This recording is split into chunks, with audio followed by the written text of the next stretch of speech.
Bon, visiblement GR20 est synonyme de frou-frou. Frou-frou. Always frou-frou. Bonsoir, bonjour, bonne nuit peut-être. Moi je n'ai pas toutes les infos, je ne sais pas quand vous allez regarder cette vidéo. Par contre, je sais où j'en étais dans mon histoire, mon périple. Ma chute. Au cas où vous êtes sur la suite de la vidéo, le voyage le plus dangereux d'Europe. Oui, parce que là, il y en a peut-être qui trouvent le début un peu abrupt. Ne vous inquiétez pas, je serai votre guide. Uniquement dans cette vidéo, par contre, hein. Oui, parce que si j'étais guide de montagne, ça ne serait jamais arrivé. Yes, I saw the light in the fougère.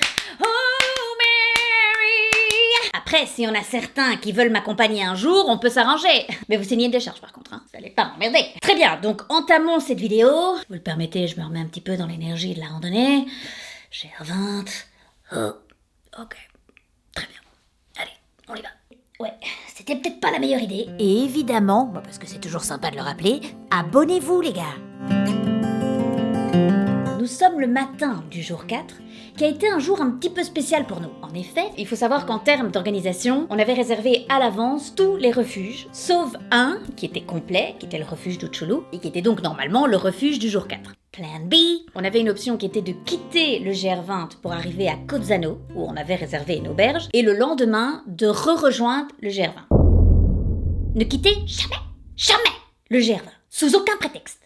Compris ? Je peux pas faire plus clair. Pourquoi ? Parce que la Corse, elle a balisé ce dos-là, tout le reste, c'était l'heure de l'apéro, je sais pas, mais rien n'est balisé jusqu'à la fin, rien. Même si au début ça l'est, à tout moment, le chemin peut devenir impraticable. Mais du coup, on arrive quand même dans des situations où le pronostic vital des gens peut être engagé, quoi. C'est quand même un petit peu votre responsabilité. Je sais pas si on peut partir là-dessus. Pardon ? Non, je ne veux pas de votre saucisson, je veux la vie sauve. Donc, à 7h du mat, on s'élance sur ce chemin, qui est une liaison connue, hein. Enfin, je veux dire, elle est dans les bouquins, pas de souci. Priori. Bon, on avance, le chemin commence quand même à devenir de plus en plus compliqué, hein, à base de ronces et tutti quanti. En plus, il y a plein de toiles d'araignée, c'est dégueulasse. Mais et maintenant c'est des ronces. Hop. T'essaies de se lever pour moi. Je suis bloqué. Aïe, aïe, aïe, aïe. Je me permets de dire à Arnaud, j'ai un doute.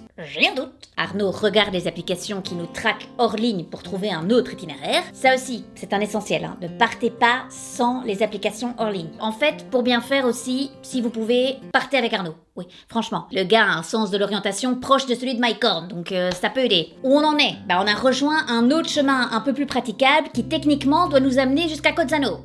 Je regarderai quand même parce qu'il n'y a pas des embranchements qui passent. Tu vas vite à mon. Bah oui, mais comme il est pas sur la carte, Mais tu vas alors marcher jusqu'à Cozzano, si Dieu le veut. Bon, sachez que si tu termines ta phrase par « si Dieu le veut », c'est que t'as pas confiance. Bon, on va pas tergiverser. D'ailleurs, on aurait dû préciser « si le dieu corse le veut ». Je vous informe, ce n'est pas le même, hein. Plus hargneux, plus challenging, alors que c'est très clair, hein. Regardez la forme de la Corse. Y a rien qui vous choque ? C'est ça, la forme de la Corse. J'emmerde la France, j'emmerde l'Italie, j'emmerde tout le monde. Donc, dans l'optique de ce que je viens de vous expliquer, après 2h30 de marche, à plus chemin. À plus rien, en fait, hein, puisqu'on est face à une forêt de hêtres. Donc bon, Arnaud me dit, pas le choix, hein, il va falloir qu'on suive le ruisseau pour atteindre la route en contrebas. Je vous montre un petit peu l'ambiance. Alors, madame, déjà, lâchez ce bâton, vous pensez être Gandalf, vous êtes malheureusement Sam Gamgee, l'inutile de la bande. Et enfoncez-moi cette casquette, on dirait une racaille en demi-teinte. Vous voyez le dos, donc on progresse lentement parce que le terrain est escarpé. Puis on arrive, j'en ai trop marre, à un enclos de barbelés. On voit à côté du ruisseau, il y a une brèche, donc on rentre dans l'enclos. Bon, on va pas se mentir, qui dit enclos dit élevage, hein. Bon, élevage de quoi ? Surprise ! Avec quand même une petite crainte, les gars, on est quand même en Corse, à tout moment, il y a quand même un mec qui peut nous shooter pour violation de propriété privée, mais on n'avait pas le choix. Est-ce que tu veux qu'on aille ? Après une marche interminable, on voit la route. Le problème, c'est qu'entre nous et la route, il y a une armée de cochons sauvages. Du coup, on doit les contourner, on remonte un petit peu en panique dans les hauteurs. Bon, là, je vais pas vous mentir, Sam Gamgee a versé une petite larme. J'en pouvais plus. D'ailleurs, on ne devrait même pas être là. 4 jours d'une détresse absolue, 4 jours. Pourquoi la Corse m'inflige ça ? Ah bah oui, du coup, oui. J'avais oublié. Finalement, on arrive quand même à rejoindre la route. Les mecs qui passaient en voiture étaient en mode genre, mais d'où ils sortent, c'est con. À partir de ce moment-là, on a encore eu 1 heure de marche sur route, et puis on est arrivé à l'auberge. Où tu crois que c'est fini. Je vais prendre la parole. S'il vous plaît. Un peu de calme. C'est comme dans les grandes histoires, monsieur Frodon.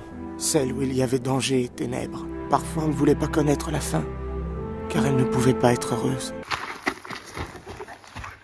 Mais oui, tout est une cata. Tout. Alright. Day 5.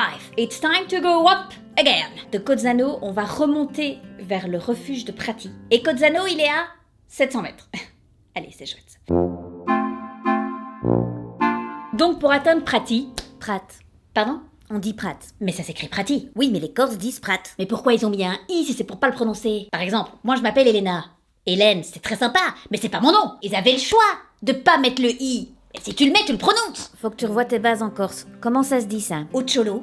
Uchol. Ah, ils ne respectent pas le u non plus. Et ici? Porto Vecchio? Bah non, Porto Vec. Allez, j'en ai marre. Non mais c'est quoi? Les gars sont crevés donc ils prononcent pas la fin des mots? Si tout le monde fait comme vous vous rendez compte des conséquences? On se rejabrue et on part sur part, ok? Personne ne se trouve jamais!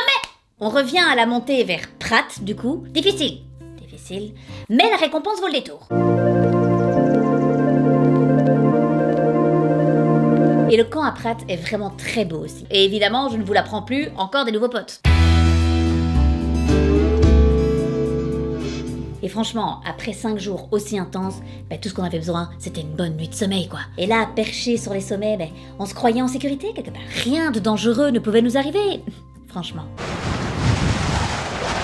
Un orage alors qu'on est sur une plaine hyper exposée. Là, j'ai quand même la sensation que ça devient perso. Hein. Arnaud qui passe sa tête en dehors de la tente en mode je vais quand même checker si tout le monde fout pas le camp dans le refuge.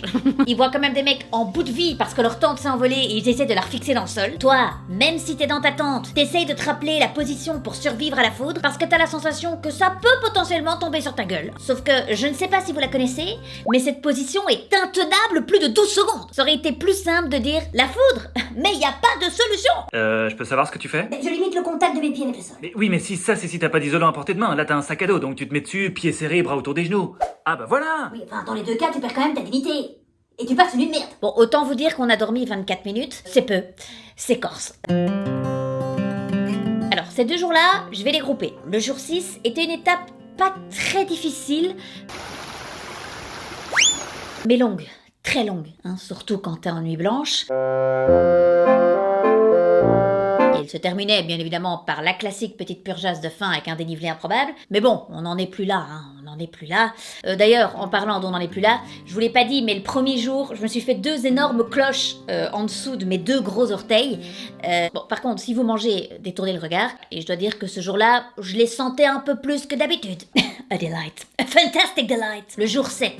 On arrive à Vizzavona, qui est la fin du GR20 Sud et le début du GR20 Nord. Cette étape, ça allait. Enfin, ça allait. GR20 style, ça allait, hein. Mais mon organisme avait été séché par la semaine qu'on vient de passer. Le GPS montrait qu'on avait parcouru un peu plus de 100 km sur les 180 km au total, et on avait déjà affronté près de 9000 mètres de dénivelé au total. Il faut savoir que la partie nord est plus technique que celle du sud. Je n'avais pas de bâton, c'était dur physiquement, mais au-delà d'être dur physiquement, mon mental était très mauvais, mais il n'a jamais été aussi mauvais. J'ai donc pris la décision difficile, et je dis j'ai parce que Arnaud aurait pu continuer, j'ai pris la décision d'arrêter le GR20.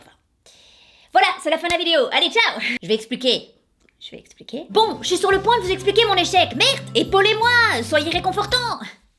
Les gars, la meuf qui ne comprend toujours pas le système de YouTube. Comment ça, c'est pas en direct? Bon, les gars, les plus belles expériences de ma vie, je les ai vécues en sortant de ma zone de confort. Maintenant, ces bonus, il se trouve que j'ai la possibilité de les raconter devant des centaines de milliers de gens et de les faire marrer. Bon, but that was not the plan in the beginning. Et là, je m'étais fixé ce défi, après une année 2020, placé sous le signe du confort. On est resté tout simplement chez nous. Donc bon, quand tu as une zone de 4 mètres sur 4, peut pas t'arriver grand chose, hein. T'as toussé, je vais devoir t'éliminer. C'est vrai qu'on a quand même été choqués, stressés, isolés, mais je ne savais pas que cette année aurait pu avoir un impact aussi considérable sur mon mental. J'avais pris du poids aussi, j'ai déjà perdu 7 kilos, ce qui était quand même l'équivalent de mon sac sans eau. Ça aurait été mieux si je les avais perdus avant de partir, hein, comme c'était prévu. Hein?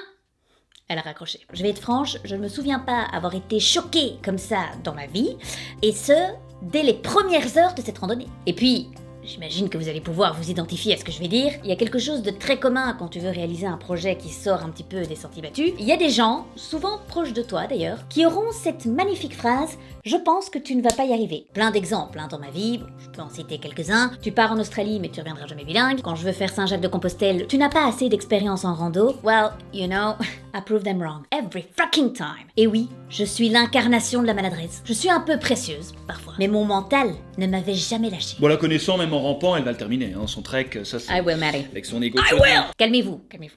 À tout jamais. Mais là, Très vite, quand j'ai été en difficulté pendant la randonnée, j'ai été chercher au fond de moi, là où je dois aller quand le physique lâche, ce que j'appelle ma pain zone, et quelle ne fut pas ma stupeur. Il y avait plus rien, dis donc. Il y a eu un vide-grenier ou quoi? On m'a pas appelé. Elle est où la boîte avec tous les gens qui t'ont dit que tu vas pas y arriver? Tu l'ouvres et ça te booste pour continuer. Comment ça, vendu? Trouvez-moi la boîte avec mes proches alors. Mais je n'ai pas donné l'accord pour vendre, hein. J'ai pas oublié, je me rappelle. Et la boîte avec les milliers d'heures à apprendre le mindset des personnes que j'admire? Je m'en rappelle.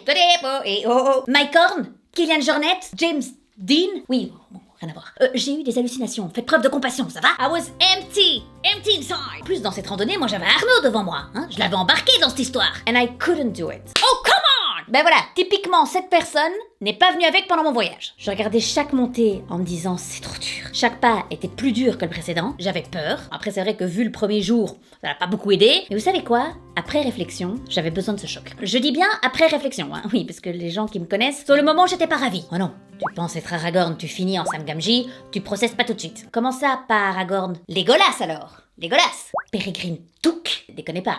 Pas ça. C'est le filet Hobbit chaufflu.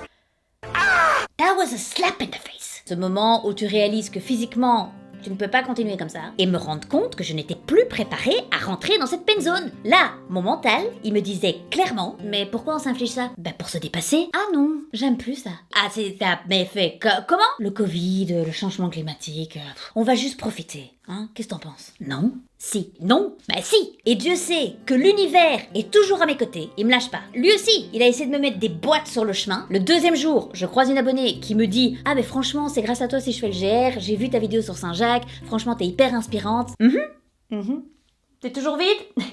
Yes it is. Quand je décide d'arrêter le GR20, le soir à l'auberge, je rencontre un gars qui est un abonné, hein, donc c'est déjà quelqu'un de bien, déjà. Qui faisait le GR20 avec sa famille et il avait la mucoviscidose. J'ai des news, il a réussi. Est-ce qu'on ferait pas un petit update du dico? Pour la définition de warrior, on met juste Enzo et on arrête de discuter. C'est bon, Universe.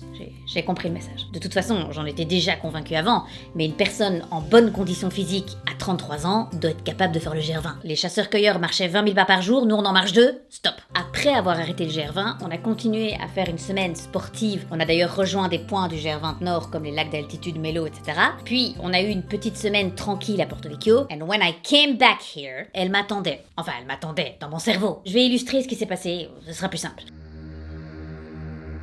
Ah, you're back. T'aurais pu prévenir que tu venais pas avec. You know you didn't buy me a ticket. Are you happy? Heads up, kid! You will not go down that way. Fight back, kid. And I know that you're not Sam Gamgee. Maintenant, remplis-moi cette merde. Mais comment? Bah, tu rachètes les boîtes à la Corse et ça va te coûter bonbon, hein, je te préviens.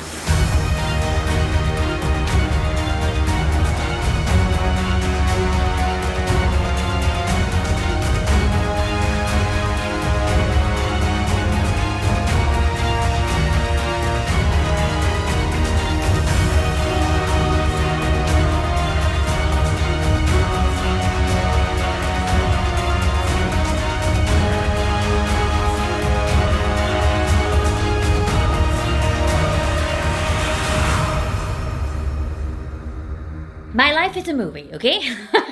Je sais que ce que j'ai accompli, c'est déjà bien, mais je veux plus. Si tu veux quelque chose que tu n'as jamais eu, tu vas devoir faire des choses que tu n'as jamais faites. C'est pas de moi, mais j'aime bien.